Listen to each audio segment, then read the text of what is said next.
Good morning from the Freedom of Information and Privacy Association. I'm Patrick Farnsworth. This is your Access and Privacy Online News Summary for Saturday, February 7th. This week, access to information requests continue to expose deep accountability gaps, from millions in executive bonuses paid despite missed federal performance targets to Alberta municipalities left carrying hundreds of millions in unpaid oil and gas taxes.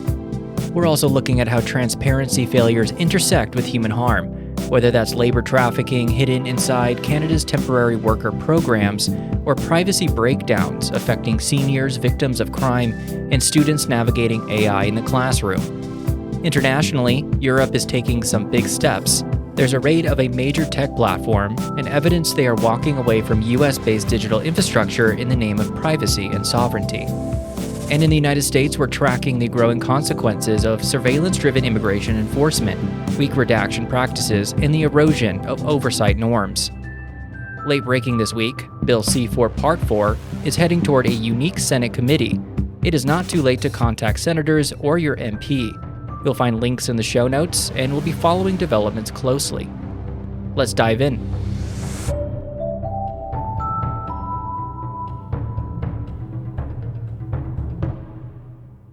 LGI reporter Stephen Sakow at the Winnipeg Sun reports that nearly all federal executives received bonuses last year, even as departments missed nearly half of their own performance targets. Records obtained through access to information requests show about 98% of federal executives qualified for bonus pay, totaling roughly $201 million in the 2004 to 2005 fiscal year. At the same time, federal departments met only about 54% of their stated performance goals. The Canadian Taxpayer Federation says the findings raise fundamental questions about whether executive compensation is actually tied to results. The records indicate executives may receive several types of additional pay, including performance awards, at-risk compensation, and bilingualism bonuses. The Federation argues the bonus structure should be reconsidered, as Ottawa faces rising deficits and debt. The federal government is projected to borrow about $78 billion this year. Meanwhile, in Alberta, LGI reporter Brett McKay at the Investigative Journalism Foundation uncovered a growing municipal tax crisis tied to the oil and gas sector. Access to information records show nearly 600 companies now owe hundreds of millions of dollars in unpaid municipal taxes and landowner leases.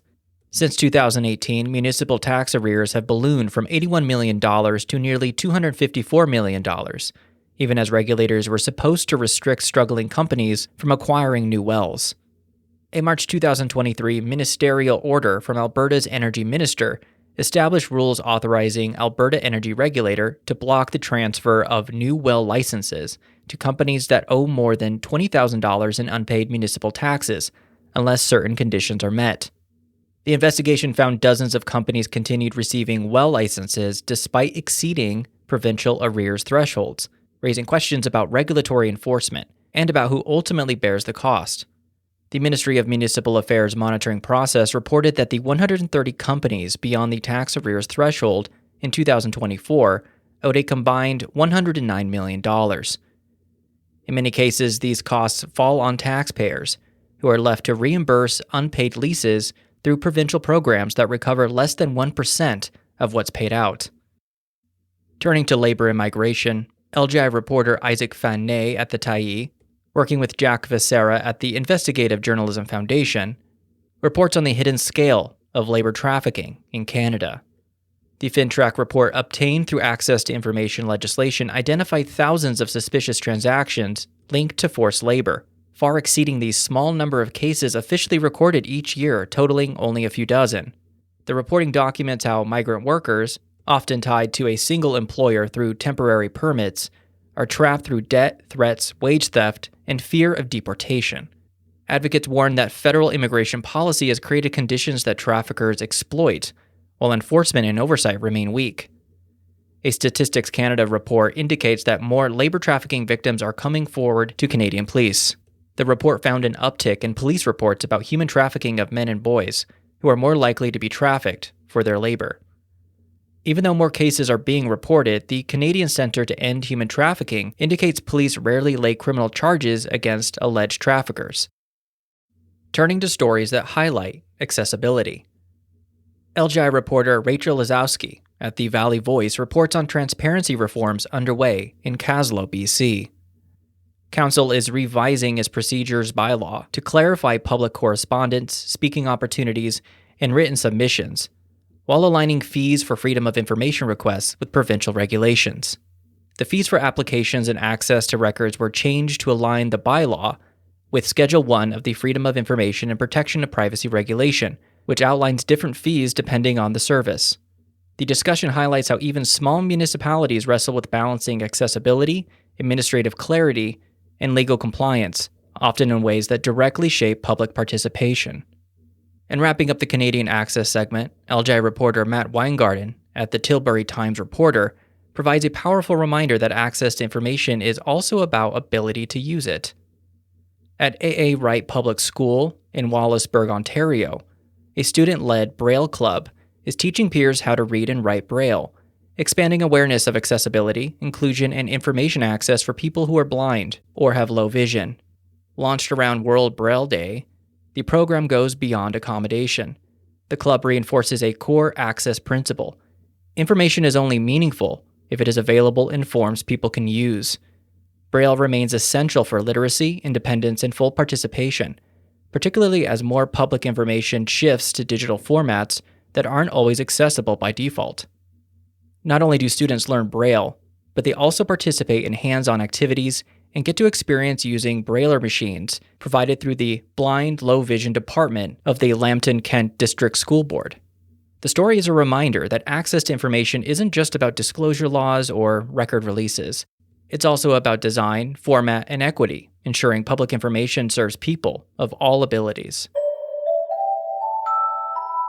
Now to Canadian privacy. In New Brunswick, we have reports that police are investigating more than a dozen alleged sexual offenses involving residents of a St. John Seniors complex. Staff at the facility immediately informed relatives of affected residents, and Police Staff Sergeant Shauna Fowler said procedures have been put in place to ensure there are no longer any safety concerns. Authorities say surveillance footage is being reviewed, while officials stress the need to protect victims' privacy during the investigation.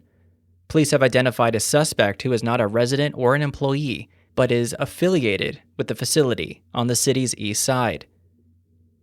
Staying in Ontario, LGI reporter Riley Murphy at the Caledon Citizen reports on federal efforts to address a rise in extortion crimes, many involving transnational organized groups. At a recent anti-extortion summit, MPs emphasized the need for greater information sharing powers, including faster access to phone numbers and improved coordination between federal agencies and local police. Privacy advocates continue to warn that expanding surveillance powers without clear safeguards risks creating new harms. The story highlights the tension between privacy and public safety that plays out in communities seeking protection from violent crime. In Halton Region, LGI reporter Keziah Royer-Burkett at the Burlington Local News looks at how Crime Stoppers relies on anonymity to support investigations. The program receives hundreds of tips each month, leading to arrests and case closures, while emphasizing encrypted systems and strict protections for personal information. Upon submitting a tip, individuals are provided with a unique code and password, which serves as the only way to identify their submission without revealing any personal information. Tips can also be monitored by calling the 24-hour tip line. The online system allows for secure, encrypted two-way communication, giving Crime Stoppers coordinators the ability to request further information or provide updates, including details related to potential cash rewards. It's a reminder that privacy and public safety are not always opposing values, but often deeply intertwined. And finally, in education, LGI reporter Caden Brayshaw at Livewire Calgary reports that Calgary school boards have approved heavily vetted AI tools for classroom use. Officials stress that AI will support, not replace, teachers, and that students' personal information must not be shared with these tools. The CBE said beyond the basic operation of AI tools, students need strong critical thinking and digital literacy skills. The board said this includes questioning the accuracy of AI-generated information, recognizing algorithmic bias, understanding how algorithms work, and evaluating the credibility of sources. Brisk AI, Magic School AI, Notebook LM, Microsoft Copilot, and Google Gemini are among the AI tools the district has approved for teacher use, vetted by the Learning Services and Information Technology departments.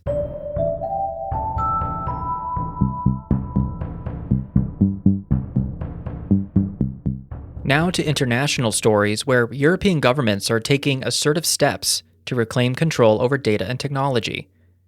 In France, the Associated Press reports that prosecutors raided offices of X, formerly Twitter, as part of an investigation into child abuse imagery, deepfakes, and algorithmic manipulation. The raid happened as Britain's data privacy regulator opened a formal investigation into Elon Musk's AI chatbot Grok, raising sharp questions about platform responsibility, consent, and data protection, and signaling tougher enforcement across the European Union.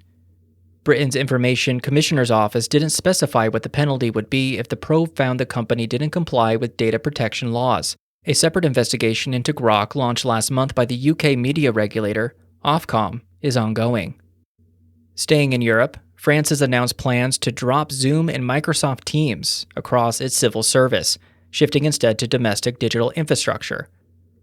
According to the announcement, the objective is to put an end to the use of non-European solutions to guarantee the security and confidentiality of public electronic communications by relying on a powerful and sovereign tool.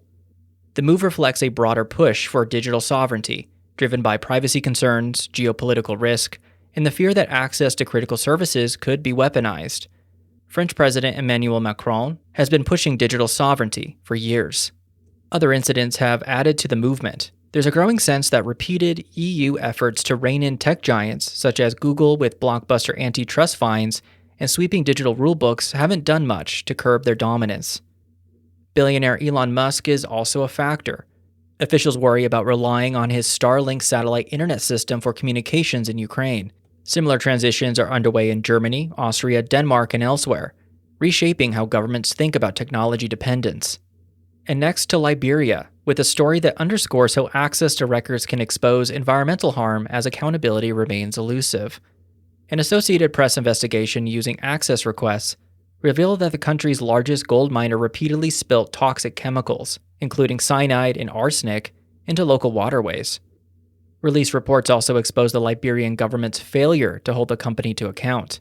Internal environmental records show weak enforcement and delayed reporting, leaving communities exposed while regulators struggle to act. The documents show that Bay Mountain failed to alert regulators promptly after a spill in 2022 and previously blocked government inspectors as they tried to access the company's laboratory and view results of testing. Under Liberian law, the state can suspend or terminate licenses if a miner doesn't fulfill its obligations. Shifting to the United States, where surveillance, secrecy, and institutional strain continue to collide. The Associated Press reports that the Department of Homeland Security has dramatically expanded biometric surveillance during immigration raids, using facial recognition, data sharing agreements, and AI-assisted tools that increasingly sweep up U.S. citizens alongside non-citizens. Agents can trace individuals' movement through license plate readers and, in some cases, use commercially available phone location data to reconstruct daily routines and associations. Homeland Security and affiliated agencies are piloting and deploying more than 100 artificial intelligence systems, including some used in law enforcement activities, according to a disclosure from the department. Civil liberties experts warn that the lack of transparency and oversight risks normalizing mass surveillance beyond immigration enforcement. Meanwhile, attorneys and families continue to struggle to locate hospitalized ICE detainees, with hospitals citing privacy policies while limiting access to legal counsel and relatives, leaving detainees isolated at moments of medical crisis. Hospitals have been allowing immigration officers to call the shots on how much, if any, contact is allowed, which can deprive patients of their constitutional right to seek legal advice and leave them vulnerable to abuse. While there are no publicly available statistics on the number of people sick or injured in ICE detention, the agency's news releases point to 32 people who died in immigration custody in 2025. 6 more have already died this year. The Department of Homeland Security, which oversees ICE, did not respond to a request for information about its policies. At the same time, President Donald Trump has filed a $10 billion lawsuit against the IRS over leaked tax records, raising ethical questions about a sitting president suing the government he controls. Legal analysts say that Trump does have a legitimate claim against the IRS, but questioned the amount he is seeking as well as his decision to pursue the case at all. The contractor who leaked this information has been imprisoned after pleading guilty in 2024 and was sentenced to 5 years in prison. Since the tax records of other billionaires, including Jeff Bezos and Elon Musk, were also released, there is a possibility the case sets a precedent for other high-wealth earners to seek compensation from the government over the leak. Meanwhile, the Justice Department's release of Epstein investigation files has been marred by widespread redaction failures, exposing victims' names, images, and personal details despite legal requirements to protect them. Police reports with the names of Epstein's victims, including some who have never stepped forward to identify themselves publicly, were released with no redactions at all. Some accusers and their lawyers called for the Justice Department to take down the site and appoint an independent monitor to prevent further errors. Turning to updates from FIPA's network. The International Civil Liberties Monitoring Group has submitted detailed concerns about proposed foreign influence registry regulations, warning that vague definitions could chill legitimate civil society engagement and enable surveillance of lawful international cooperation. In particular, there is concern regarding the term foreign principal and what constitutes an arrangement, as well as the lack of inclusion of any clear exceptions to the requirement to register beyond those in the Act, which are currently insufficient. We are continuing to promote the People's Consultation on AI, responding to what many see as an industry-dominated federal process. A government process that imposed a 30-day window for public consultation impeded those most impacted by AI from effectively participating. It also used leading survey questions to place a priority on economic benefits over AI's many negative impacts. In contrast, this civil society-driven public consultation invites submissions from communities, experts, and everyday Canadians, and remains open until March 15, 2026. We're developing guidance to help people participate, and we encourage you to add your input, so be sure to visit the show notes for links to this material. Before we go, a few FIPA updates. We'll be back at the 28th Annual Victoria International Privacy and Security Summit, March 3rd to the 5th. FIPA is moderating Panel 7B on children's privacy and safety regulation, and we're supporting student attendance by prepaying for several conference passes for secondary and post-secondary students on a first-come, first-served basis. And finally, we're proud to see access and privacy online being used in the classroom, helping students move beyond algorithm-driven headlines into critical engagement with original reporting. Visit the show notes to see how one educator is using this podcast to highlight these issues in their lesson plan.